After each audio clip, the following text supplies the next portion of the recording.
আসসালামু আলাইকুম everyone, welcome back to my channel. আজকে আমি আপনাদের মাঝে মজাদার একটি আচারের রেসিপি নিয়ে হাজির হয়ে গেলাম। আজকে আমি ধনেপাতার আচারের রেসিপিটা আপনাদের মাঝে শেয়ার করব। যে যেখান থেকে আমার রেসিপিটা দেখছেন, রেসিপিটা দেখার আমন্ত্রণ জানাচ্ছি। তো কথা না বাড়িয়ে মূল রেসিপিতে চলে যাই। আমি 1 আঁটি পরিমাণ ধনেপাতা নিয়েছি। আর বছরের এই সময়টা তো ধনেপাতা অনেক অ্যাভেলেবল থাকে, সব সময় পাওয়া যায়, এই টাইমটা বেশি পাওয়া যায়। আমি ধনেপাতা ধুয়ে পরিষ্কার করে নিয়েছি, এখন কেচি দিয়ে কেটে ছোট ছোট করে নিব। কেটে ধুয়ে নিয়েছি, দেখুন ধুয়ে এখন আমি সুন্দর করে পানি ঝরাইয়ে নিয়ে একটু আমি পানিগুলো শুকায়ে নিব। একটু পানিগুলো শুকায় নেব। আর আচার দিব, তো আচারে পানি থাকলে আচারটা বেশি দিন সংরক্ষণ করা যাবে না, সেজন্য আমি পানিটা শুকাই নিব। এখন পানিটা শুকায় গেছে, এবার আমি ধনেপাতাটা একটু সেদ্ধ করে নেব। কোনো রকম পানি দেওয়া যাবে না, অমনি ধনেপাতাটা সিদ্ধ করে নেব আমি।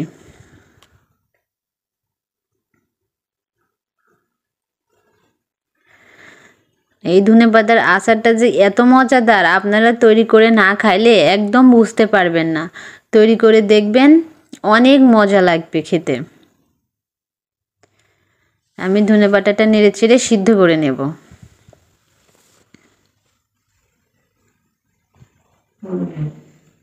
সিদ্ধ হয়ে গেছে আমার ধনেপাতাটা। এবার আমি চুলাটা অফ করে দিয়ে আমি ঠান্ডা করে নেব। ঠান্ডা করে আমি ব্লেন্ডার করে নেব। দেখুন ব্লেন্ডারের জারে আমি নিয়ে নিয়েছি, এবার আমি ব্লেন্ডার করে নেব। ব্লেন্ডার করা হয়ে গেছে।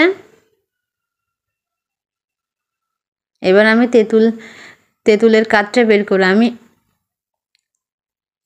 একটু তেঁতুল নিয়েছি। তেঁতুলে আমি একটু পানি দিয়ে একটু ভিজিয়ে রেখে আমি তেঁতুল থেকে তেঁতুলের কাঠটা বের করে নেব।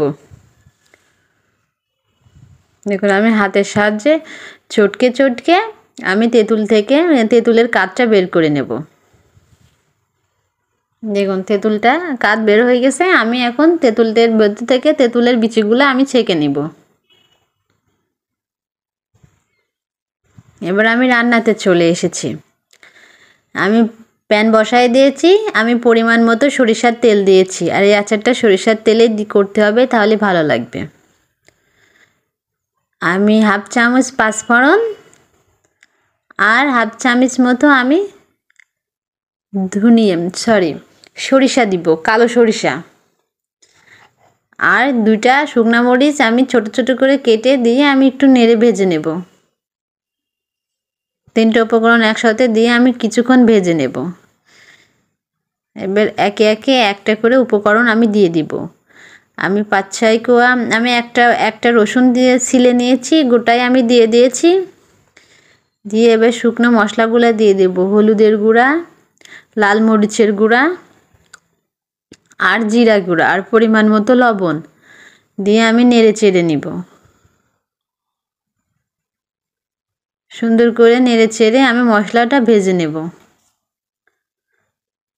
এখন মশলাটা ভাজা হয়ে গেছে, কিছুটা হয়ে গেছে। তারপরে আমি 1 চামচ চিনি দিয়েছি। এখন মশলাটা ভাজা হয়ে গেছে। এবার আমি তেঁতুলের কাঠটা দিয়ে দিব। তেঁতুলের কাঠটা দিয়েও অনবরত কিছুক্ষণ নেড়ে চেড়ে নেব।